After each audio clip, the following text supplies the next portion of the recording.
Good evening, everyone. Let us pray. Most gracious, kind, and loving God, we come before you this evening first and foremost to say thank you.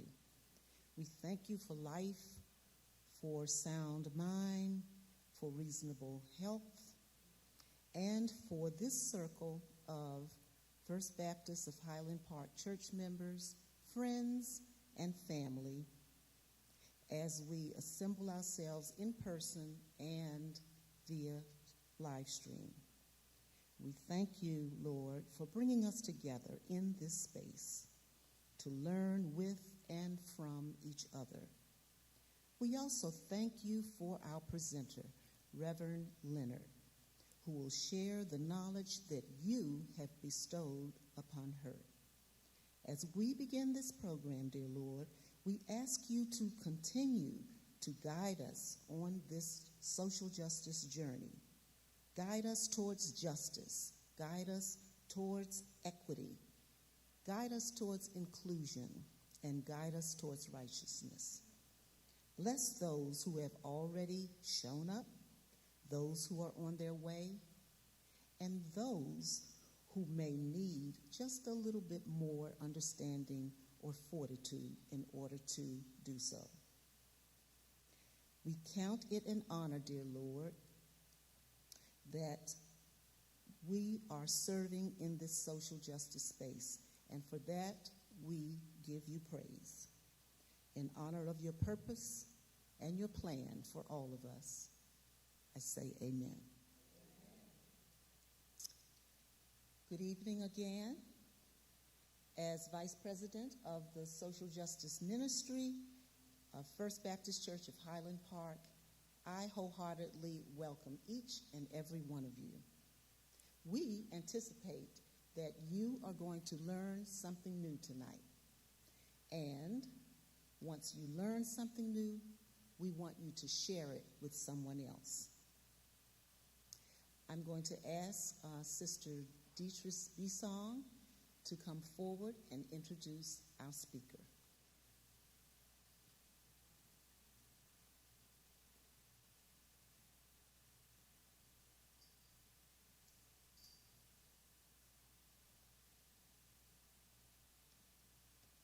Good evening, church. Praise the Lord. I had the opportunity to meet Reverend HH Leonards back in the fall in November as she presented this presentation, You Are In for a Treat. Reverend HH Leonards is a wife, mother of 3, and author. Mrs. H had no money, no business background, no art and or design background, and bought the properties that comprise the old museum in the mansion and the Rosa Parks safe house with credit cards, cash advances. She still has no money, believing that what she creates belongs with the community.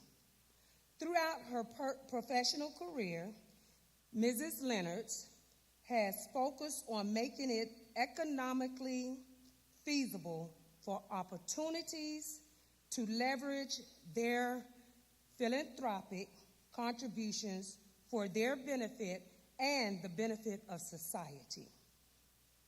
She's the co-creator of 51 Steps to Freedom, and she's been there since April 2020 to present day. 51 Steps to Freedom Trail is the first ever trail of its kind uniting D.C. from Anacostia to Georgetown. It combines history, art, and culture to connect prominent civil rights sites from the African American Heritage Trail and other historical, religious, and cultural places.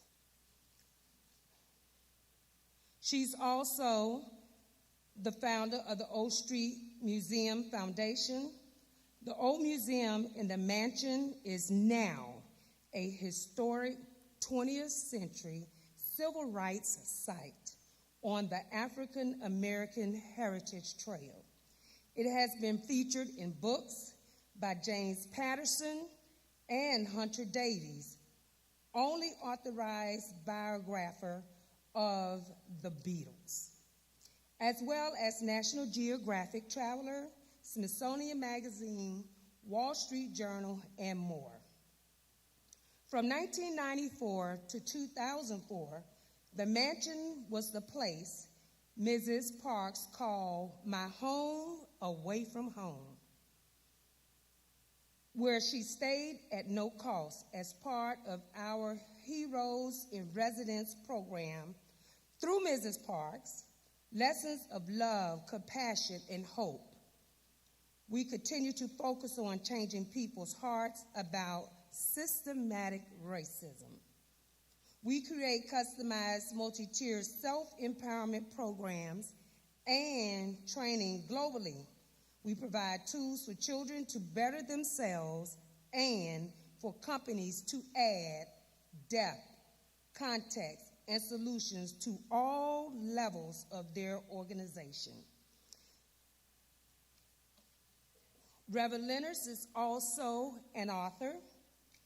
Of course, what the discussion will be about tonight, Rosa Parks' Beyond the Bus, Life Lessons and Leadership, published by the oldest African-American publisher, R.H. Boyd.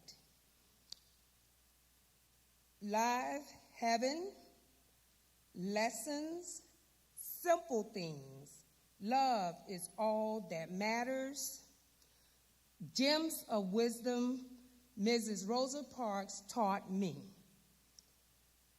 So the next voice you will hear would be that of Reverend HH Leonards, but before she comes, we have a video presentation for your enjoyment. There will be an opportunity for questions and answers, and we have 2 mics here at the front. Thank you. Enjoy.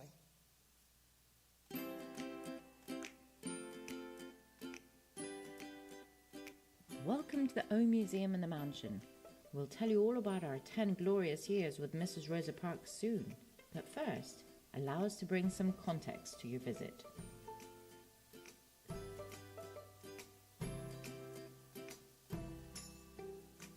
We first opened our doors on Valentine's Day 1980, the way it was meant to begin, with a heart.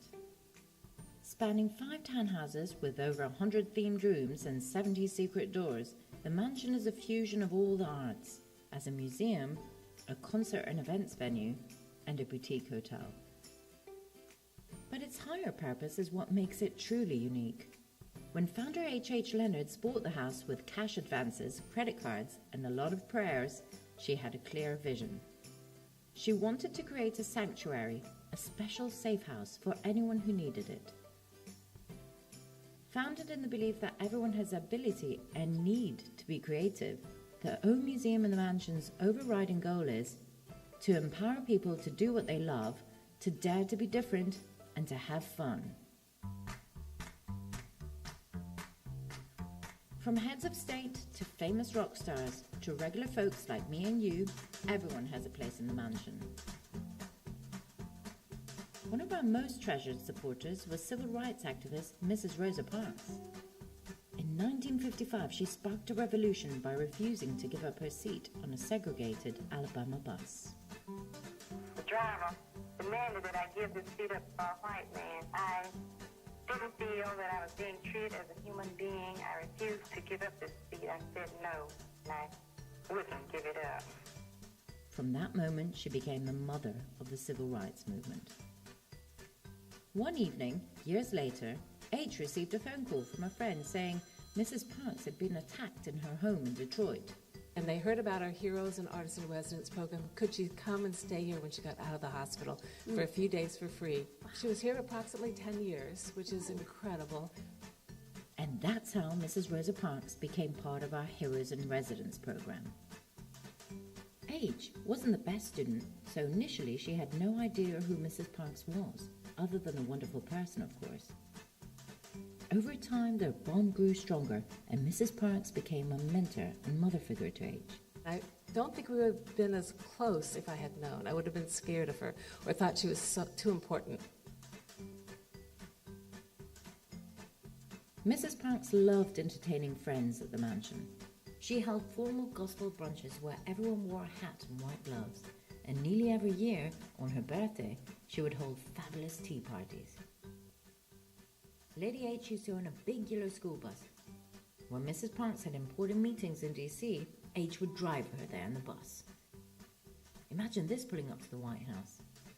Mrs. Parks always donned a huge childlike grin as they chugged along through the streets. This is her old room on 3. During renovation, it was completely transformed. H found the bed before she got the inspiration for the room. You can see it here in the background, just waiting for the room to be built. And the lime green bathtub was replaced with a mahogany wooden tub. Mrs. Parks was the first person to stay in the room after it was created, and Lady H named it in her honor. The own museum in the mansion is now officially on the African American Heritage Trail, and rightfully so. She often stayed here with members of her Pathways to Freedom Foundation. In 1990, South Africa's anti-apartheid hero, Nelson Mandela, was released from prison. That same year, he flew to Detroit, specifically to meet Mrs. Parks. As he stepped off the plane, he was met with a long line of dignitaries instead. He scoured the crowd, spotted Mrs. Parks, and marched straight to her, chanting her name. The crowd called on, and soon thousands of people were chanting in unison. He hugged her and said, "You sustained me in prison for all those years." It was a remarkable moment. A few years later, Mrs. Parks was invited to his birthday celebration, which she could not attend due to her age. Lady H went on her behalf and read her missive. "This is what we have done, lifted ourselves up from the prisons of the world and let imagination and inspiration, our quest for equality, be the hope of others." In 1999, Mrs. Rosa Parks was awarded the Congressional Medal of Honor, the highest award a civilian can receive. The medal was designed by our very own artist-in-residence, Artist Lane. Mrs. Lane and Mrs. Parks were both from Detroit, both activists in their own right, and had been good friends for many years.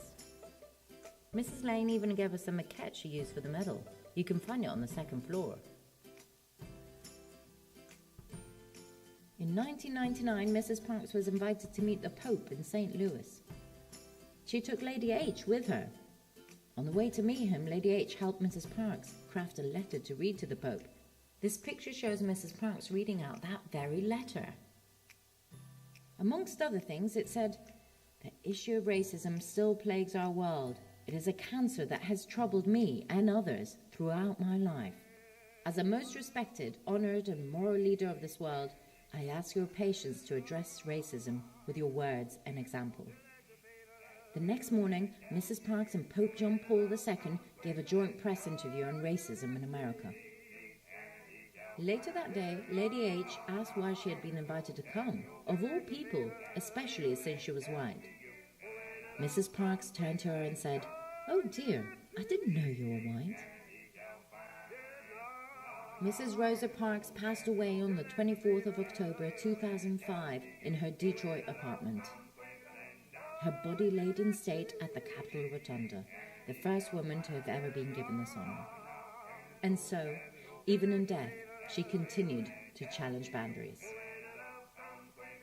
H was a pallbearer at her funeral services in Montgomery, Alabama, Washington, D.C., and Detroit, Michigan. Southwest Airlines donated a plane and crew for transporting Mrs. Parks' casket to each city. Lady H, her husband Ted Sparrow, and their children, Z, Hannah, and Sonny, accompanied Mrs. Parks' body between the 3 funeral locations. Each of the children took one leg of the journey. It was a fitting way for the family to bid farewell to this wonderful lady. In 2013, Mrs. Parks became the first African-American woman to be honored with a life-size statue in the Capitol Rotunda. Lady H attended the dedication ceremony and hosted a reception at the mansion after the historic unveiling. Though Mrs. Parks is physically gone, her spirit continues to live on.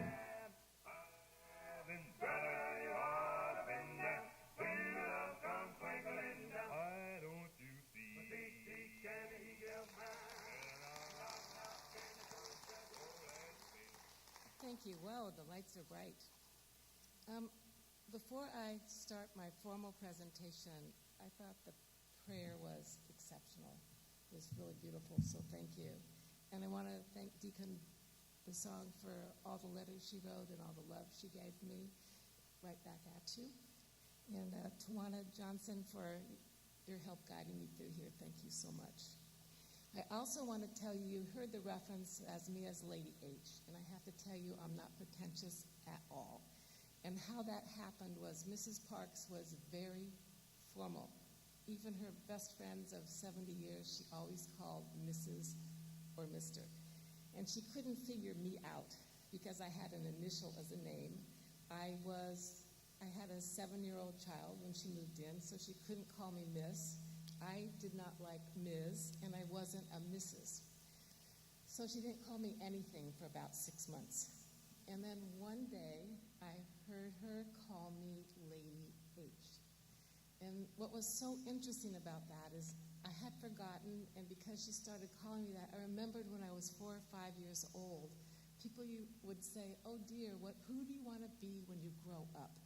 And I would say, I want to be a grand old lady. And here was Mrs. Parks getting me there by calling me lady. And what was also interesting when she moved in with me, it was the time of Annie Hall with the baggy pants and the shirts out of your baggy pants and the tie and the floppy hat. So that's how I greeted her. That's what I wore every day. I thought I was so cool. But when she started calling me lady, I knew Annie Hall and lady didn't quite go together. So I started wearing Salvation Army velvet dresses, black. So Mrs. Parks tried to get me wear dresses of another color. She loved purple. I never found that velvet purple dress, but I still today, I wear my velvet dresses and I still shop there. So I am also honored to be here. When I walked into your sanctuary, I could feel the love here. It is so beautiful, so congratulations.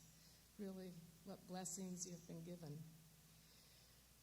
Mrs. Parks is an icon in history. She refused to give up her bus seat in 1955.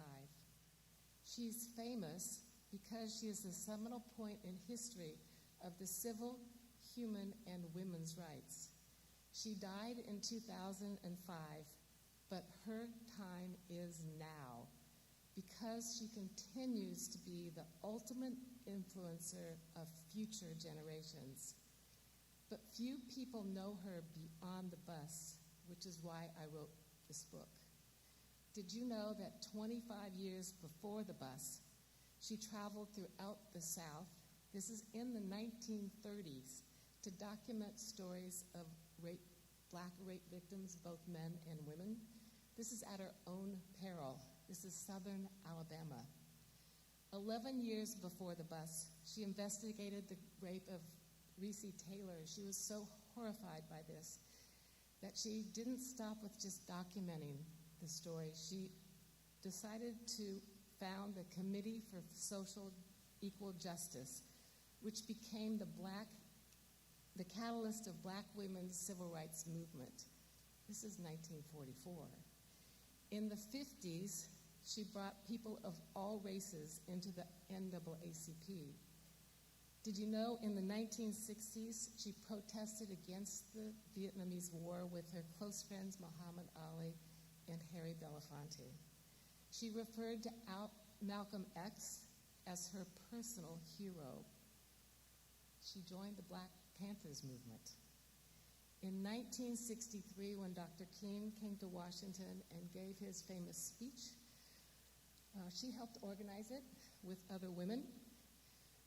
And when they got to Washington, they found out that none of the women, even the famous women that were actresses and singers, were allowed to go up on the stage. Not just that they couldn't speak, they couldn't walk on the stage. And they were very upset, and they talked to the men on the committee to tell them how upset they were, and they were told that it's going to be televised, and we don't want you to be raped because people will see who you are, so we're protecting you. So the women kept quiet.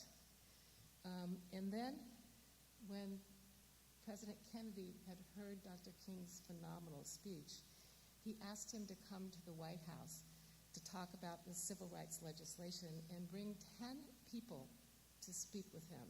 And no woman was in that group, even though it was all women that had organized that protest.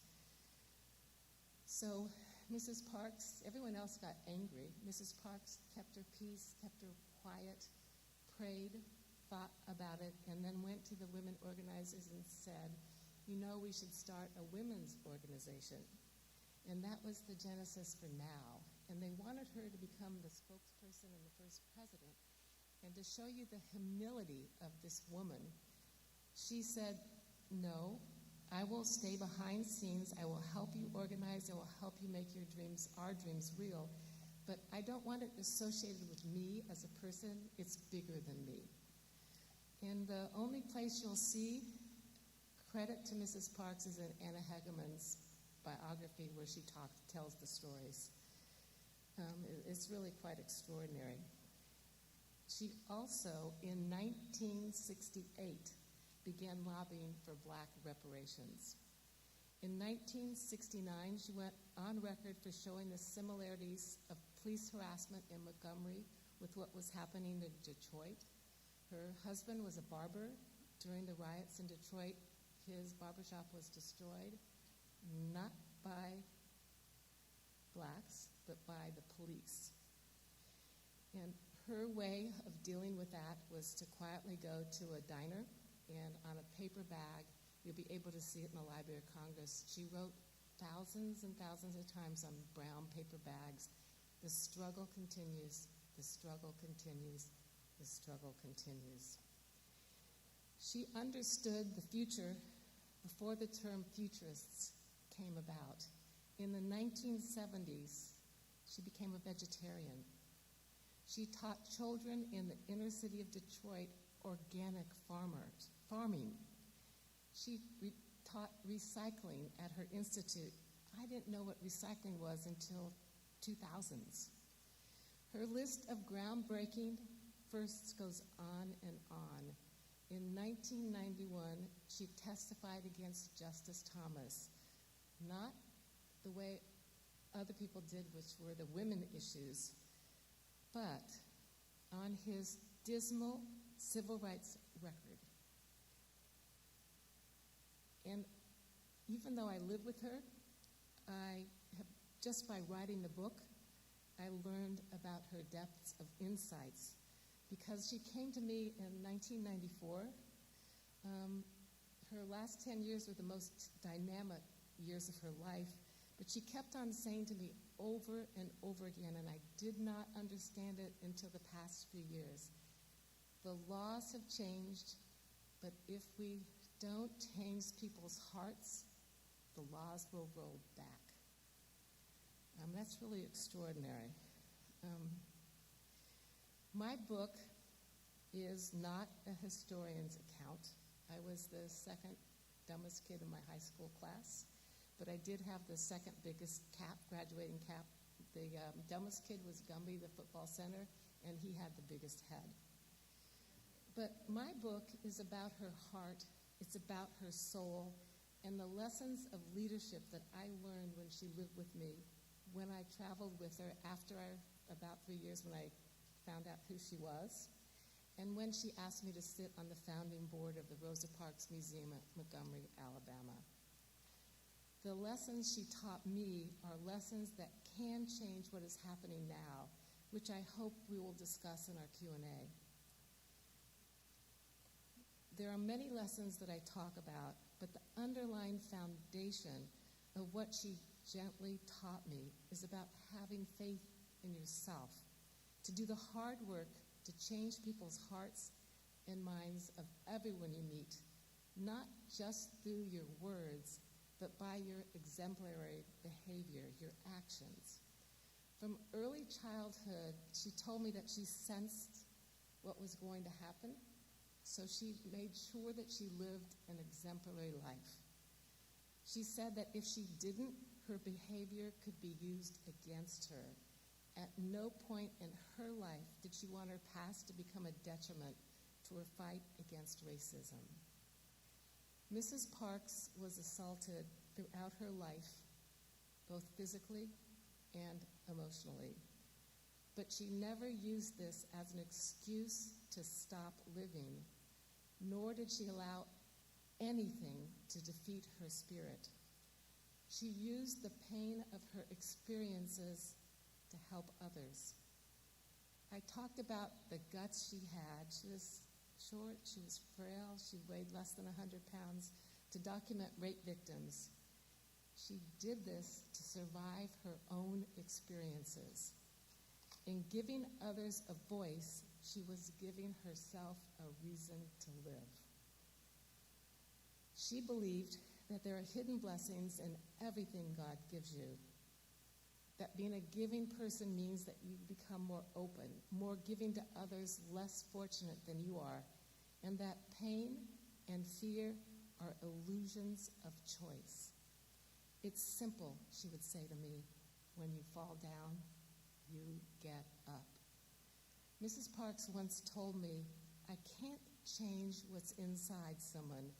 That's something they have to do themselves. Living according to this principle, she let go and forgave everyone, everything. But she never forgot.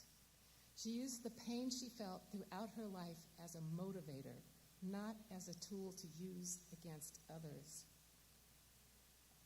Mrs. Parks didn't have categories for people because she was an amalgam of all of them. Her DNA was white, Black, and Native American, and she was a female. She didn't quite fit in anywhere, and she felt this to her core.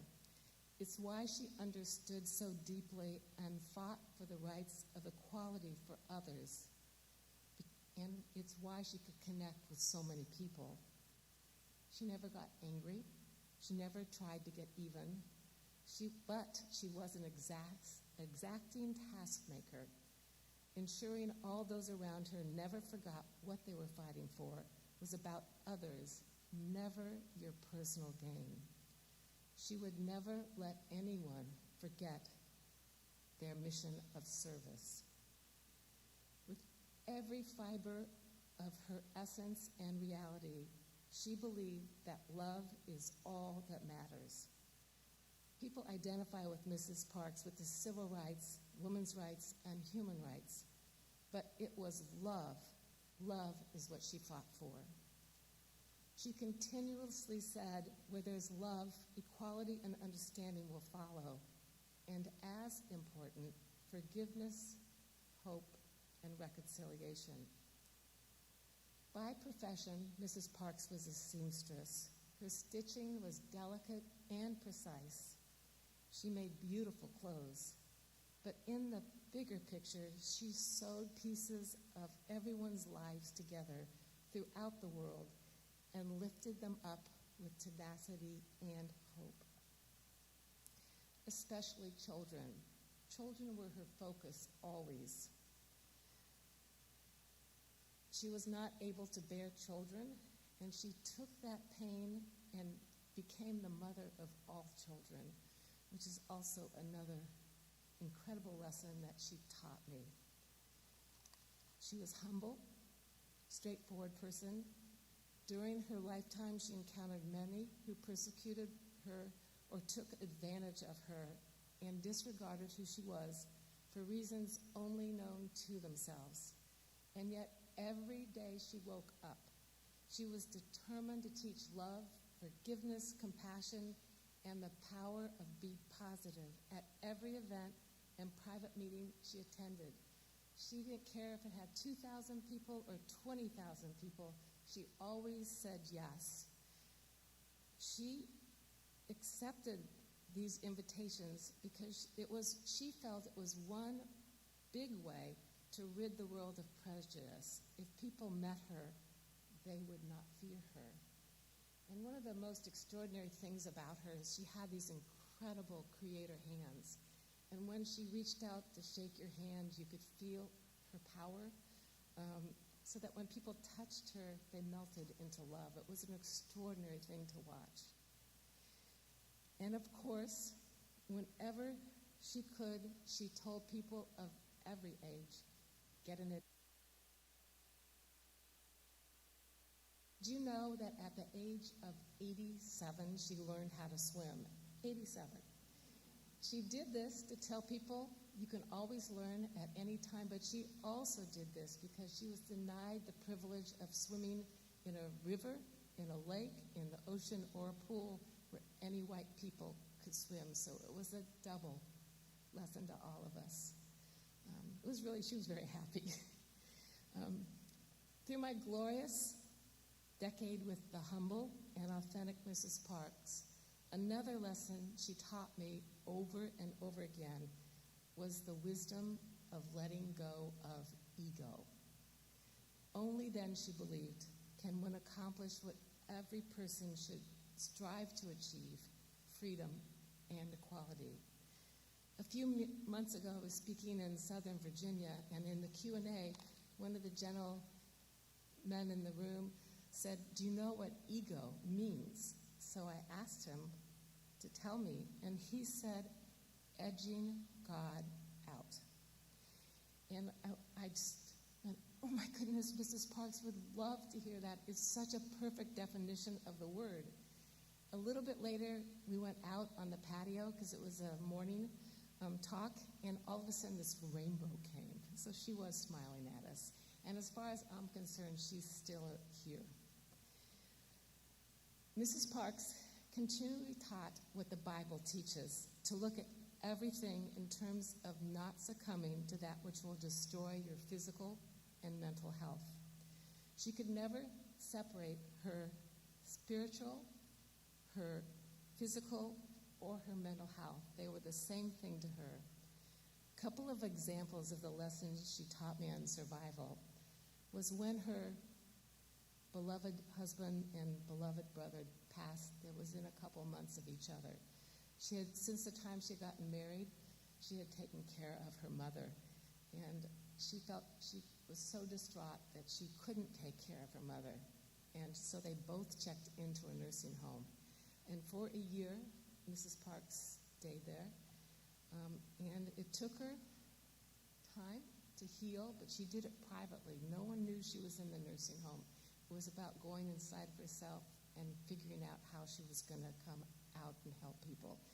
And at the end of the year, she had created the Rosa and Raymond Parks Institute for Self-Development in Detroit, which gave her purpose.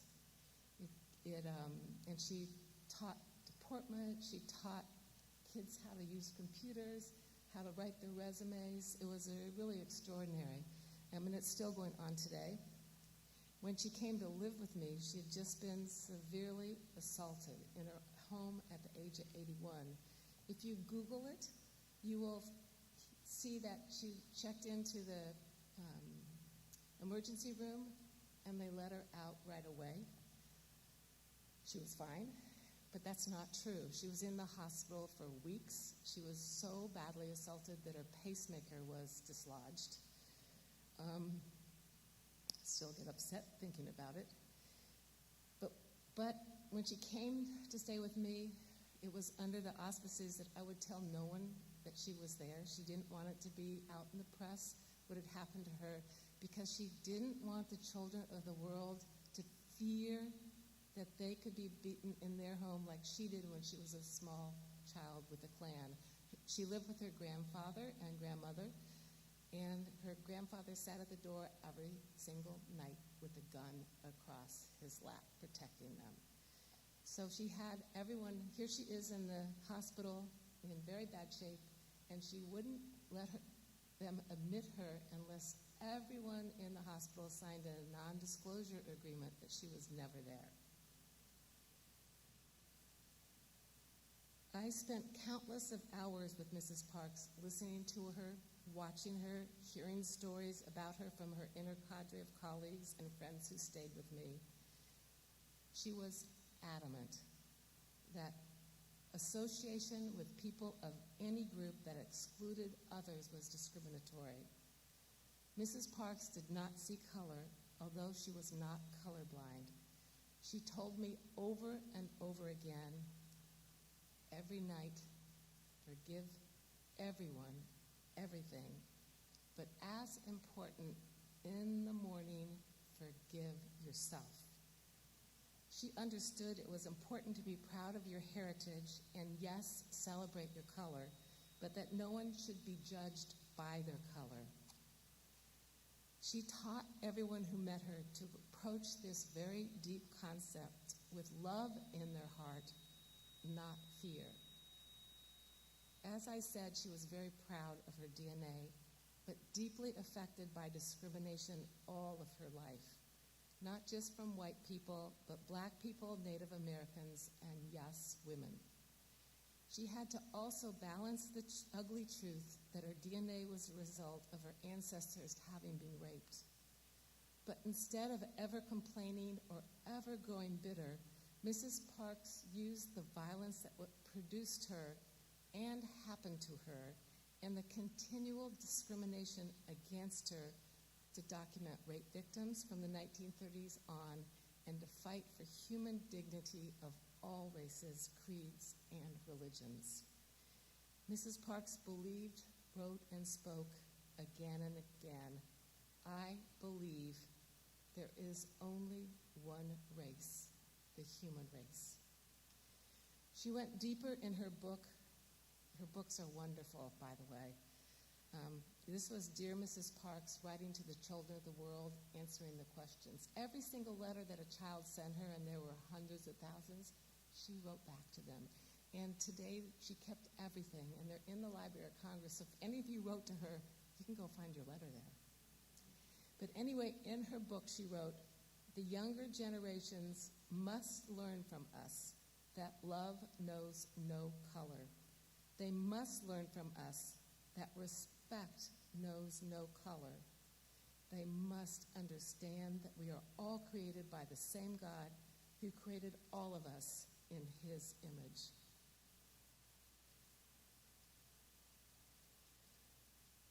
One Sunday afternoon, after we were enjoying tea and cookies after church, Mrs. Parks read to me what she had been writing. Her voice was gentle. Her message seared my soul.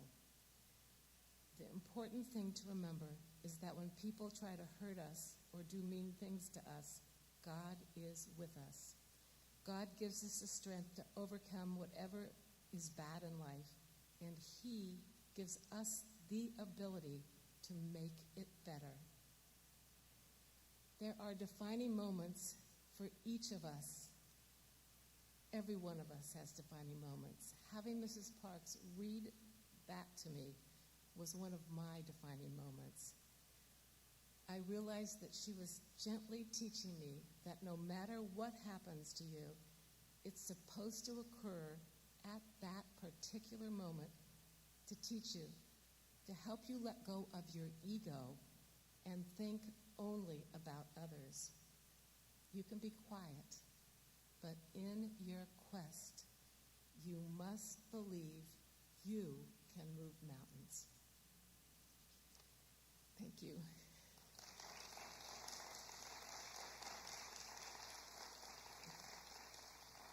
Really an honor to be here tonight. I hope you have some questions.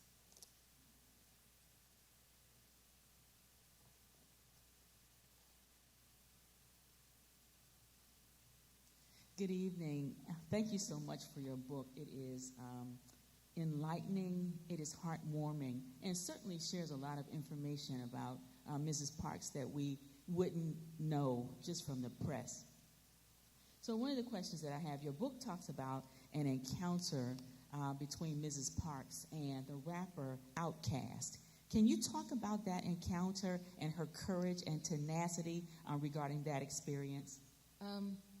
So my son loves rap music, and he listened to all of it just like all kids of his age did. And he heard an Outkast song, and he was acutely upset by it because it had curse words in it, and it munged those words with Mrs. Parks.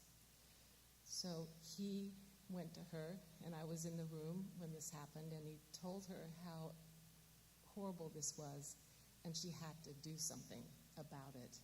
And she said, well, Z, his name was Z, why don't you let me hear the song? And my son turned red and said, Mrs. Parks, you don't want to hear the song, it's really bad.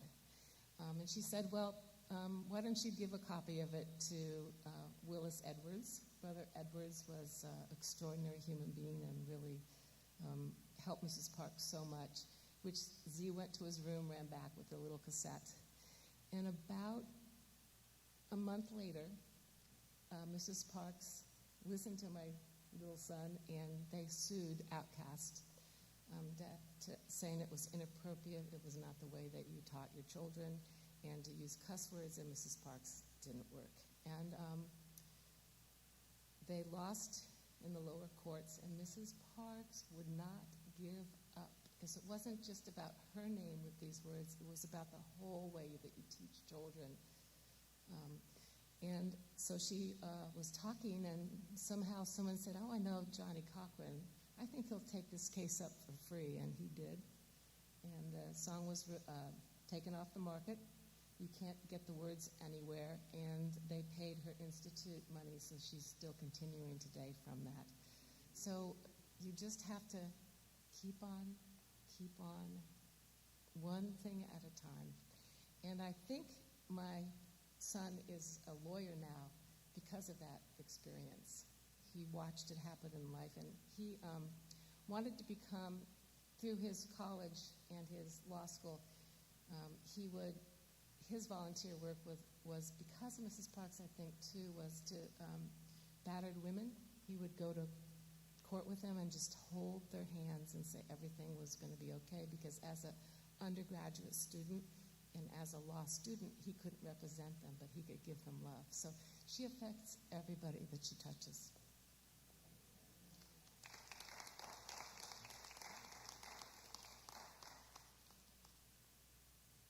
You want me to tell some stories, or?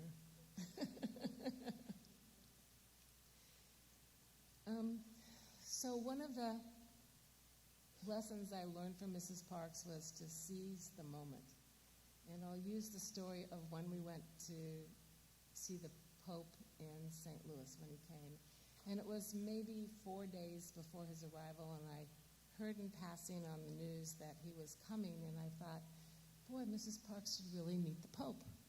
So I went to Brother Edwards, and we talked about it, and then we went to Mrs. Parks and told her why we thought she should visit with the Pope, and she only said, she never answered anything quickly. She took her time, and she said, that would be nice. So the magic man, Mr. Edwards, within 6 hours had a private meeting with the Pope, which is extraordinary. I don't know how he did it.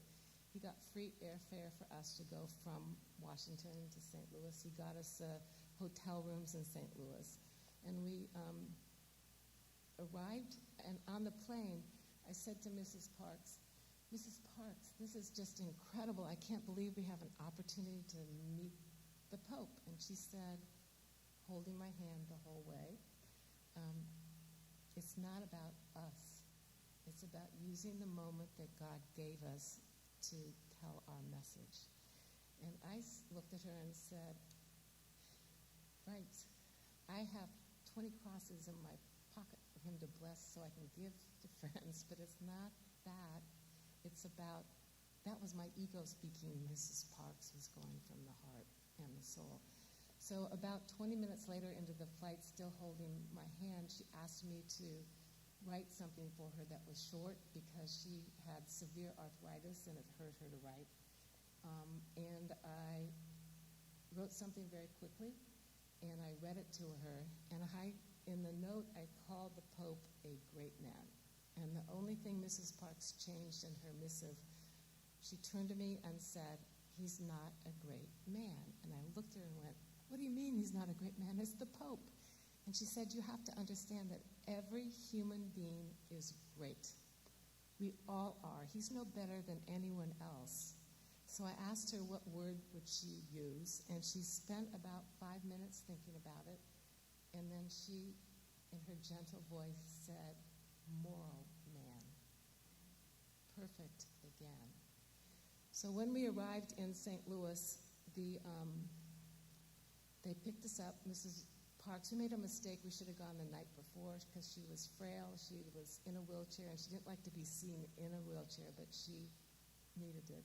And they wheeled us into this huge, huge room. It was golden and gilt and marble floor. There was no furniture in the room.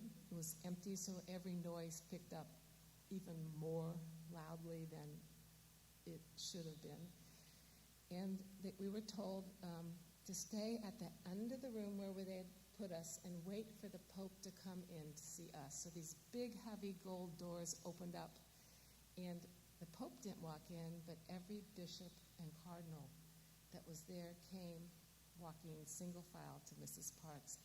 And the first bishop was from Africa, and about where you're sitting right there, he got on the floor and he crawled up to Mrs. Parks and he kissed her foot. It was the most extraordinary act of beauty I had ever seen in my life. You didn't need to say any words because he said it all by what he did. And they talked privately for a little bit, and then every pope and bishop came and spoke to Mrs. Parks, but it was anticlimactic because still today I see him doing what he did. So when the Pope walked in, after all the bishops and cardinals had left, it was anticlimactic. I hate to say that, but it was. And he walked, we had been told not to walk up to him, but when he came in, he had the tall hat. He had the big, I call it a staff. He had white, velvet, heavy gold robes on, and he could barely move. And here's Mrs. Parks in her wheelchair, and she says, "Lady H, help me up. I'm walking to the Pope." And you never said no to Mrs. Parks because she was always right, even though we were told the protocol was not to do that. So I helped her up, and in that moment, all my crosses fell out of my pocket. And you could hear the plink, plink, plink. I just left them there. It was really embarrassing. My face was red. And they did, by the way, return the blessed crosses at a later time, which was really nice. But she walked up to the Pope, and he was so relieved when he saw her coming to her that he stood where he was, and he thanked her profusely for coming to him. He said, "I am in so much pain. I thank you so much for doing what you did." And that's when she read from her the note to him, and also when she asked him to speak about racism the next morning. Now, the Pope had never talked about racism before that time. And after that, if you Google his talks, everywhere he talked, he talked about racism globally. So she had a huge effect on him. And someone told me that he kept her book, which is really beautiful, Quiet Strength, on his bedside table with her note in it for the rest of his life. So here again is this quiet, supposedly quiet woman as a role model of how you can be. You don't have to be big and powerful. You just have to believe in what God gave, which is stay true to your vision, stay true to your mission. The other story I want to tell you that's really important is that when President Clinton and Monica Lewinsky happened, Mrs. Parks was invited to sit with Mrs. Clinton in the box. And it was, if you read President Clinton's speech, it's an extraordinary speech. His delivery is extraordinary, but no one on the Democratic side of the aisle or the Republican side of the aisle, none of the press people, the Supreme Court, they just sat there, no one clapped through anything because it was, again, being televised and they didn't want their constituents to think that they were applauding his personal behavior. So about 3/4 through the speech, he introduced Mrs. Parks sitting next to his wife, and everyone stood up and they cheered and clapped. It was extraordinary for about 10 minutes. So afterwards, back at the house, I asked Mrs. Parks, what was that like? It was like so exhilarating for me to see it, but what was it like for you to be there and see that love? And she, again, took her time to answer, thought for a long time, and her words were, "I am so happy I helped my country." Pretty extraordinary. Any questions? Yes. Thank you, sir. Good evening. Good evening. I haven't read your book, but I'm going to read it after tonight.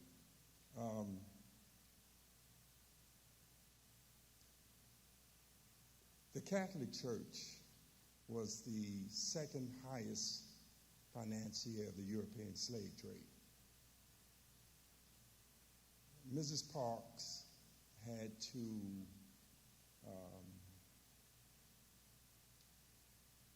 be a victim of the Ku Klux Klan.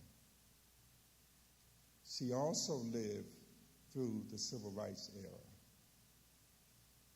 involved in the NAACP. My question is to you, as you discuss racism, white supremacy with her, did she ever say to you how we, as the world population, can end the system of racism, white supremacy? So my conversations with her were different than most other people's conversations, and I think it's why we bonded so closely together. One reason was because I did not know who she was. She was just this beautiful soul. I saw her heart, and I fell in love with her. So our conversations were never about history, or because one, I didn't know who she was, but also our conversations were really focused on God, family, and helping other people. I heard when I got to travel with her after the 3 years when I found out who she was, which was, if you think I was embarrassed by the crosses falling in the rectory, I was humiliated to find out that I didn't know what she had done. And she was sitting in the living room of the mansion, and a friend of mine came up and said, "Who is that?" And I said, "That's Mrs. Rosa Parks." And he said, "Do you know who she is, H?" And I said, "She's just this wonderful woman." And then he told me. So I had to go and apologize to her, not because I was so ignorant.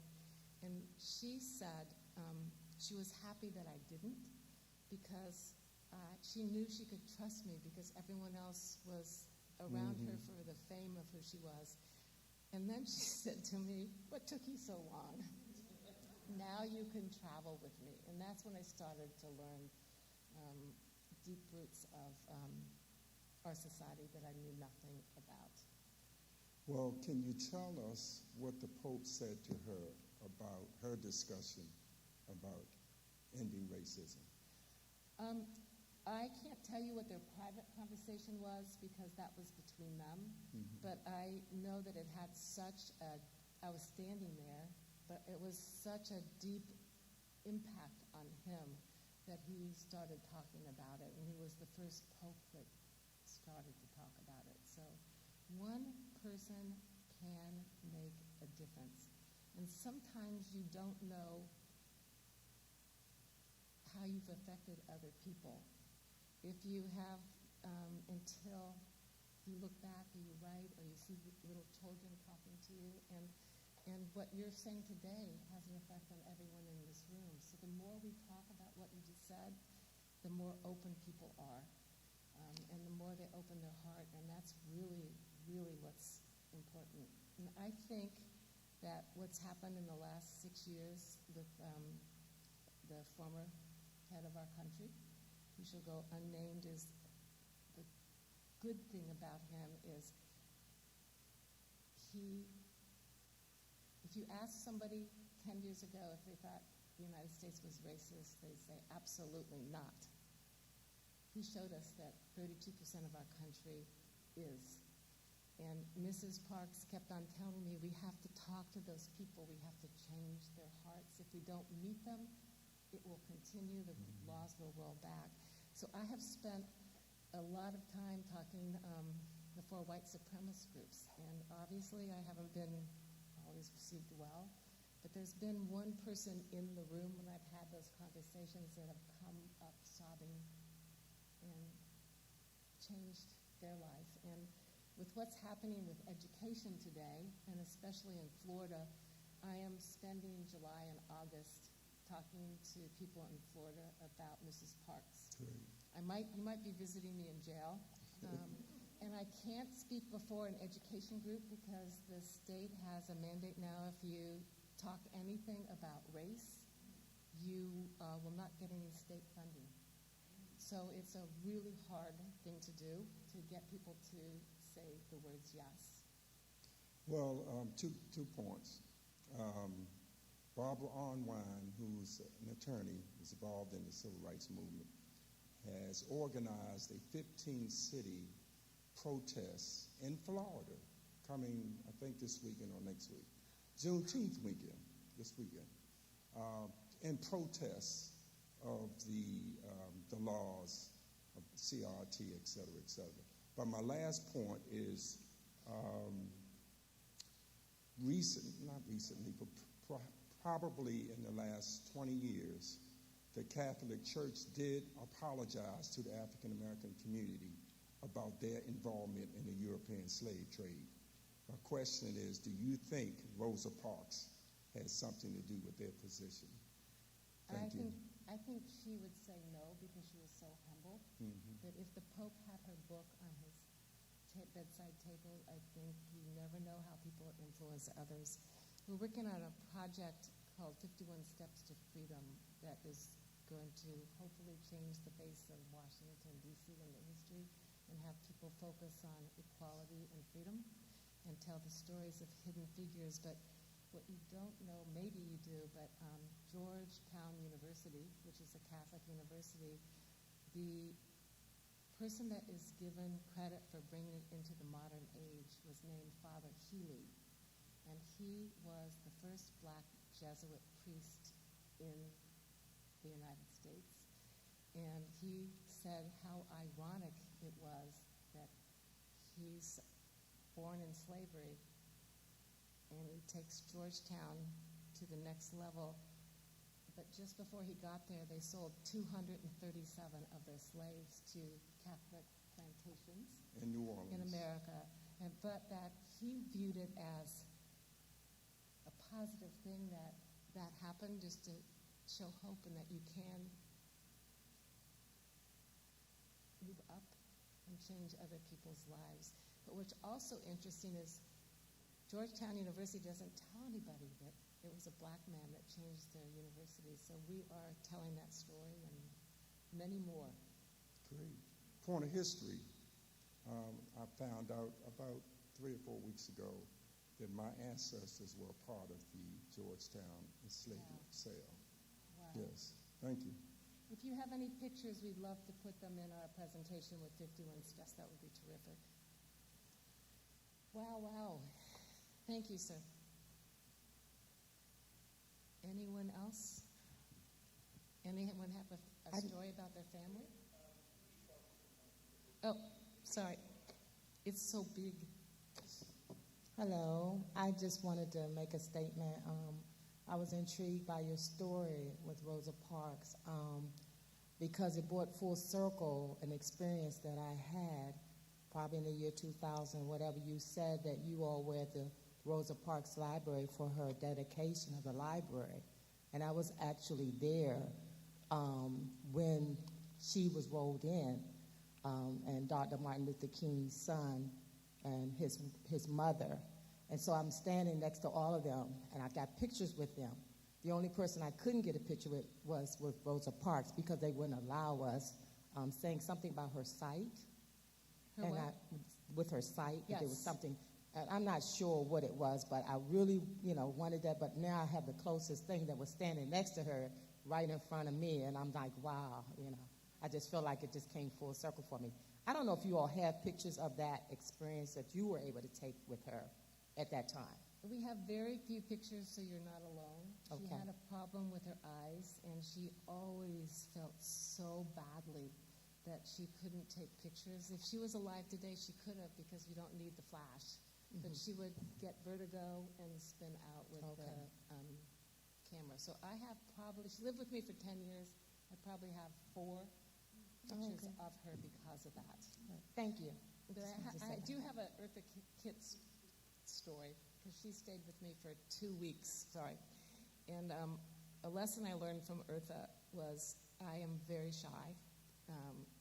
I am introverted. And every morning I would cook breakfast for Miss Kitt, and we would talk.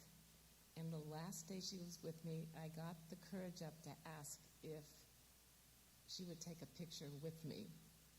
And she looked at me and said, honey, when I look like your grandmother, you don't ask for a picture. When I look like Eartha Kitt, you can.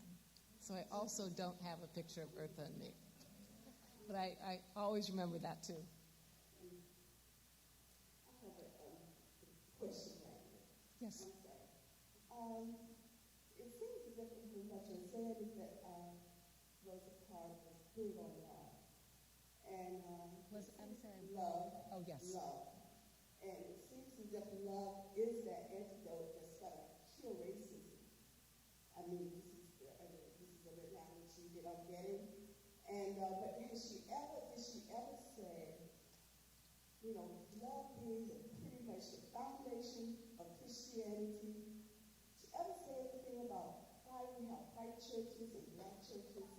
And they say on Sunday mornings where the most discriminated part of life is when white and Caucasians go to their church, blacks go to their church.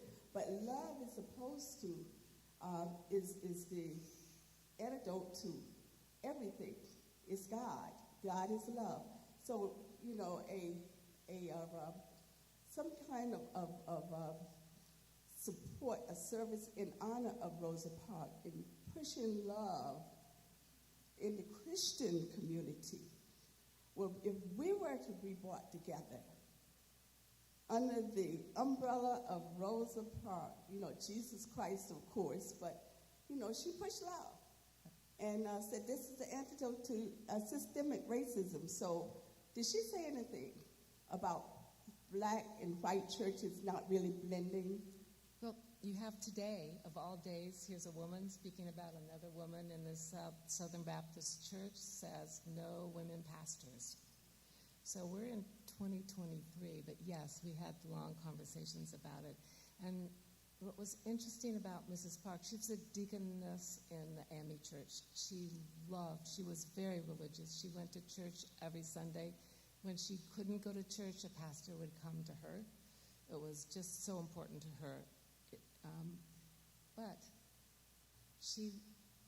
during the civil rights movement at the beginning, she had never met Jewish people before, and it was the Jews that came from the north down, and she said, I don't know anything about Judaism. I'm going to study Judaism. And then she learned so much. She said, I don't know anything about Hinduism. She studied that, Buddhism, ashram. She didn't just, and she went to mosques to learn. She just didn't, on the surface, learn about those other religions. She really studied them. And she felt that as long as you believe in something greater than yourself, we're on the right path. And that's why it was so important. If you went to the AME church with her, and I did when she was in Washington, we went to different churches actually. But in Detroit, she always made sure there were people of other religions, all ages, all colors there, because she felt that that's the way you come together. That's how you embrace love, and that's how you affect change. It's really quite amazing woman. And this is way back before. Well, there could be a Rosa Parks movement started, which would be an umbrella of love, and we pull together the churches. We're gonna, that's it. That is I'm the in. cure. That's the cure. That is the cure, and anything I can do, if you want to, I would love to work with you on that, because that's the reason I'm going around talking to people, and why I'm going to Florida. I'm not a Floridian. I itch when it's too hot, so, but it's important to speak up. Good afternoon.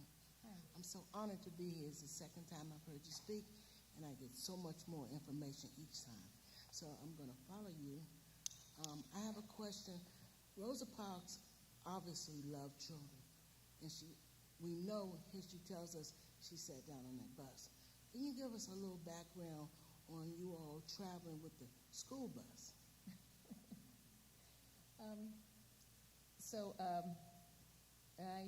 Before Mrs. Parks came to me, I got a school bus. I don't know why, but maybe there's a reason for everything and a sequence for everything.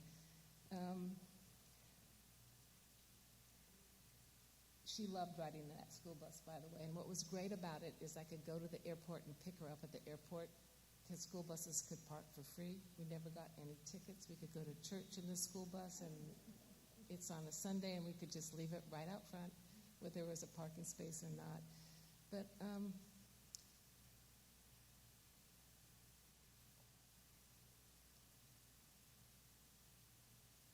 faith is so important for survival.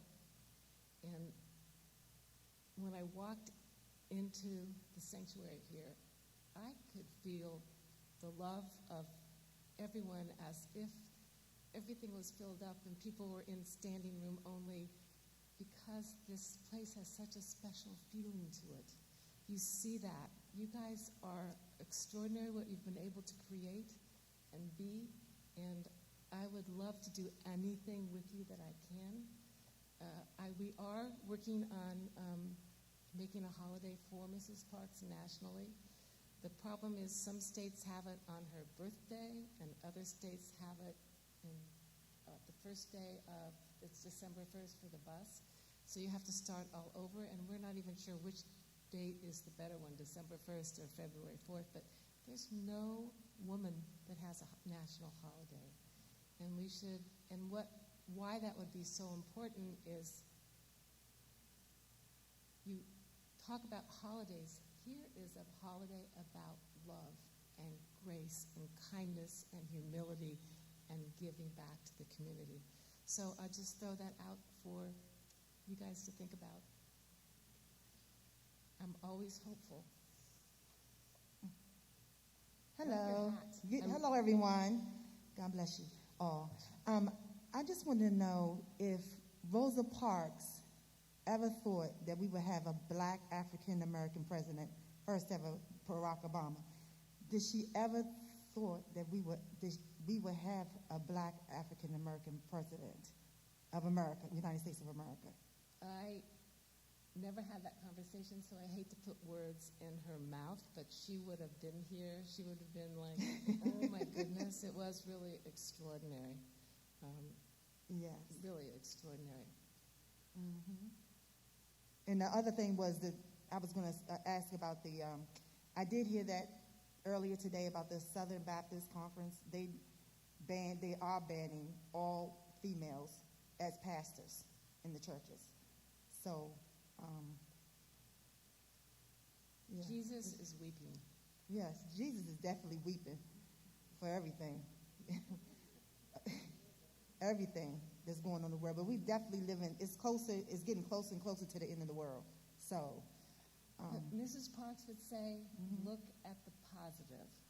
Look at the gains. Look at who we are becoming. Figure out who you want to become and focus on only the good. What was interesting, and this is kind of an aside story, but it kind of fits in, the bus driver on the bus, and Mrs. Parks was most frustrated when people assumed that she sat in the white section. She did not. She sat in the black section, and that this was premeditated. It was not. She would say over and over again when she was asked to speak that she was fumbling for money in her purse. She was looking down. She walked up the stairs, found the money, put it in, looked up, and was horrified to see the bus driver because she had had an incident. And in the South, if you were alone in a bus and a woman, at the end of the night, the bus driver would go to a location, the police would be there, the bus driver would rape that woman, and so would the police. So she was horrified to see him. She said she would never, ever have gotten on that bus. And she was shaking when she walked to the black section. And she said it was about 10 days after Emmett Till's picture was in the newspapers, and it was Emmett Till's face that kept her seated in the bus, and she refused to move, and she prayed to God, kept on praying, because the bus driver did come back, and he was quite verbally abusive, as were other people on the bus. And what was extraordinary, and to give you a sense of her soul, is that when the bus driver passed, the press called Mrs. Parks and said, "Do you have a comment to make?" And in her typical fashion of absorbing and thinking and not responding right away, she thought for a very long time. And then she said, "I am sure his family will miss him." So always think of the best thing that you can say, and then your world opens up and doors open. I mean, that was extraordinary. And you all will make a difference. Not you can, you will, because of what you do, who you are, what your hearts are, that you're here tonight, that you go to church, and just go out and talk to people you don't know, and maybe that don't believe the way you do. And that's what's so important. And that's what Mrs. Parks did. She went into biker bars and talked to people there. She had people that were Ku Klux Klan members that gave her their robes. She had guts. We all have to have that same tenacity and strength of purpose, and we can get that through God to continue. And it's why she kept on telling me, when you fall down, you get up. Yes, thank you so much.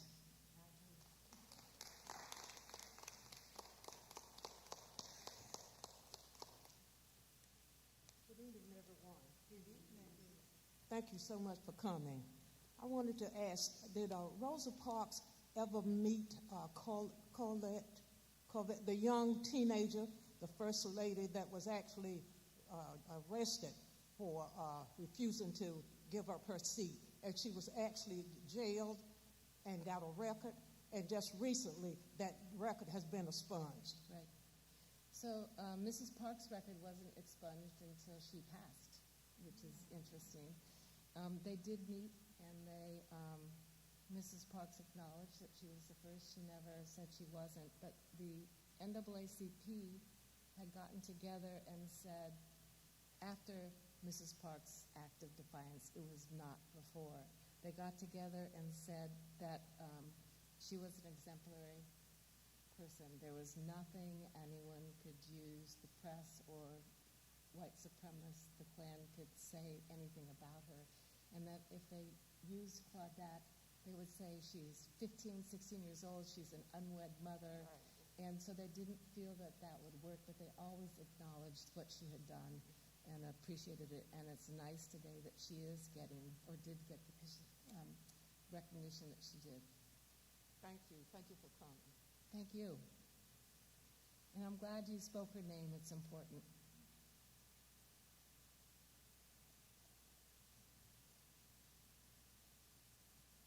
Good evening. I'm an educator and I live in Florida. Oh, good. Yes, I don't want to put it out in the universe, but I might be arrested with you as well. I have that tenacity. I attend the meetings of the League of Women Voters in the Keys. I've talked with the president, which is my sorority sister. I'm also a member of the Dems in Key West, and I've been trying to make a change in the school system. And I wanted to know, where are you visiting in Florida? And we can talk about it later, because I don't want you to be targeted, and I would try to come and see you if you're there.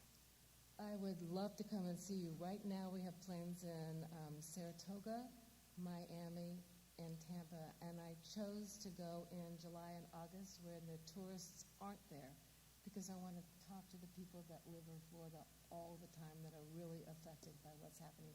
And I would be honored. I will give you my card and to go and speak to anyone that you think I can speak to. And again, like Mrs. Parks, I don't need a room full of people. I just need 2 people, 1 person, because it's Mrs. Parks' message, and that person will go out and speak to other people. The tipping point does work. It is even more important than social media, because social media is out there, but when you talk to somebody, when you touch them, you feel them, it resonates. It's like the bishop calling to Mrs. Parks. So yes, please come speak to me after. Thank you.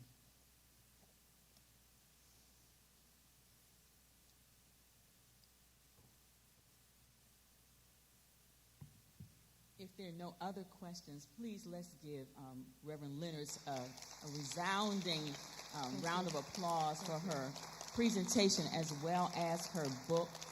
Thank you so much for joining us on this evening and being our presenter. Is Pastor Davis in the house? Okay.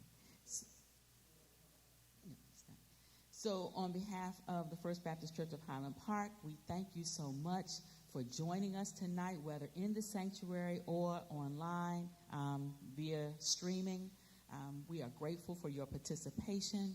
We pray that you have learned something, you've received something on tonight that would encourage you to go out and talk with other people about how we can love each other through these rough times that we are experiencing, how we can touch a heart and touch a mind and touch a soul and maybe change the world. Amen. And since we are in service on tonight, and this is our night, Wonderful Wednesdays with Jesus, we want to offer Jesus, who is love, to any and everyone. If there's anybody in the sanctuary on tonight who does not know him, who does not have a relationship with him, you can say this prayer on tonight. Jesus, I request that you come into my heart. I receive you as Lord of my life. I know that you are the Son of God, that you died for my sins, that you were raised, and you are seated now at his right hand. And if you say those words, you are received by God. And if there's anybody in the sanctuary on tonight who would like to speak with a minister, we have several here on tonight who are on staff. We'd be happy to talk with you and receive you. Now that we have concluded our program for this evening so that Mrs. Leonard has time to share her books with us, we're going to conclude this part of our program and then move to the outer vestibule so that we might be able to share more with her. And for those of us who have books, she'll be signing those. And those of us who would like to purchase books tonight, she has some available. I just want to remind you that we will have services this weekend at the church. Please join us on Saturday evening, Sunday morning at 7:30 or 10:45. We have Sunday school at 9:30. We would love to see you, those of you who are joining us via online. Please come out and join us. We do have another event celebrating Juneteenth on next Wednesday night, June the 21st. It will be facilitated by Anitha Christmas, JD.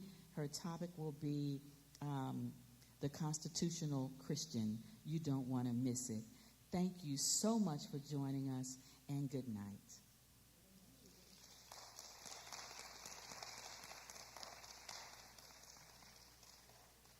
Oh, okay. All right. Thanks, everybody.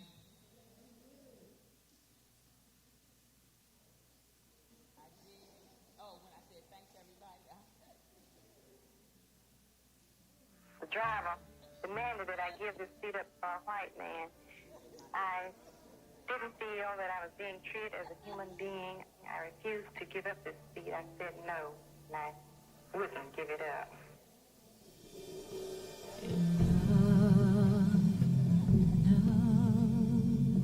Was she thinking enough?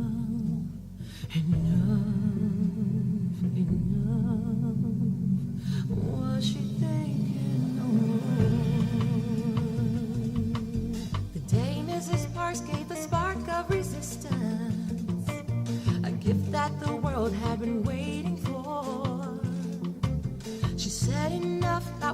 words but with action, courage born in the heart. And the child of that moment was a gift and a lesson. The truth by example, we must do our part. Oh, hallelujah, when she said enough. Oh, hallelujah, she would not stand up.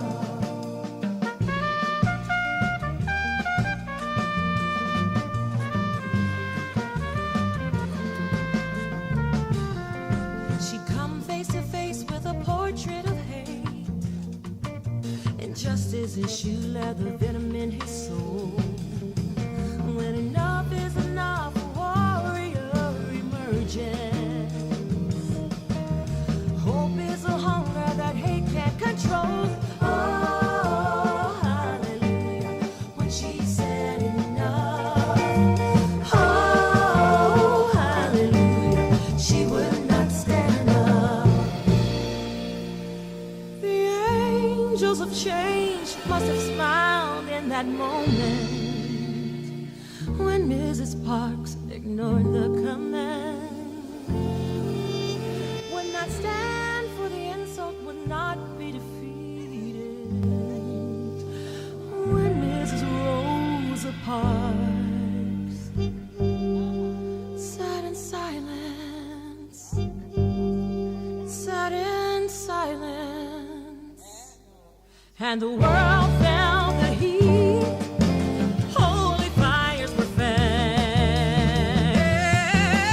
Oh, enough!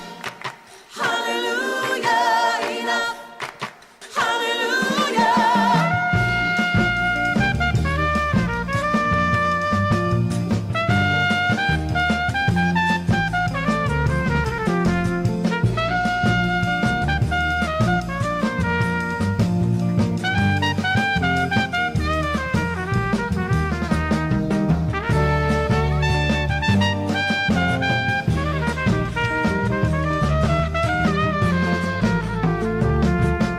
There are lessons in her story that all of us can teach. Tell her truth, tell her proudly, there are greater heights to reach. Go tell it on the mountain. Teach your babies by example. Speak directly to the heart. Share a history of heroes, ordinary heroes, ancestors of our mission. Honor them, become a part of enough. Hallelujah. Just say enough. Hallelujah. When she said hallelujah. Hallelujah. She would not stand up. She would not stand up. Yeah, yeah. When she said enough. She said enough. She would not stand up. Enough.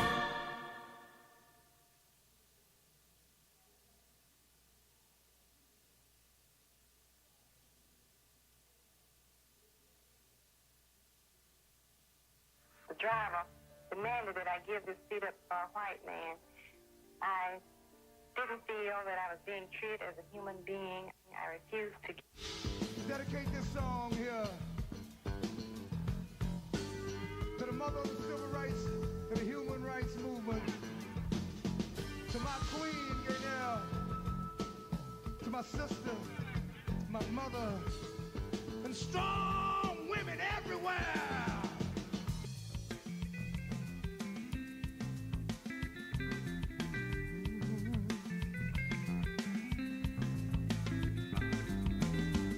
Thank you, Sister Rosa. You are the spark. Started our freedom movement. Thank you, Sister Rosa Parks. Thank you, Sister Rosa. You are the spark.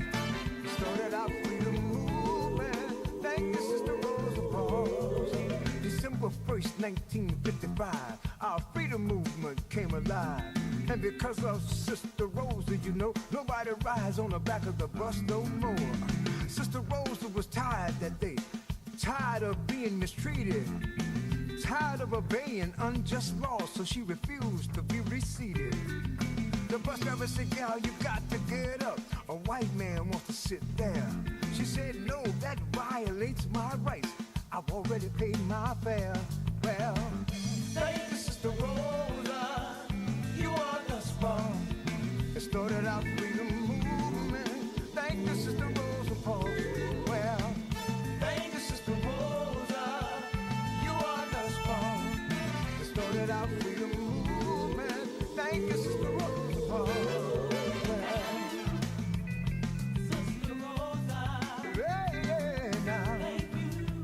I felt that all people should be free regardless of their color. The police came without fail and took Sister Rosa off to jail. $14 was a fine. E.D. Nixon told Martin, "Brother, this is our time." The people of Montgomery sit down to talk. It was decided all God's children should walk until injustice ceased to be, and we obtained freedom and equality. Thank you, Sister Rosa. You are the spark. Started our freedom movement. Thank you, Sister Rosa Parks. I wanna thank you, Sister Rosa. You are the spark. Started our freedom movement. Thank you, Sister Rosa Parks. So we dedicate this song to thee for being a symbol of our dignity. Be a person with dignity and self-respect. Sit down to stand up for everyone else. We thank you for doing more than your share. You represent strong women everywhere. Thank you, Sister Rosa. Thank you, Sister Rosa. Thank you, Sister Rosa. I wanna thank you, Sister Rosa. Thank you, Sister Rosa.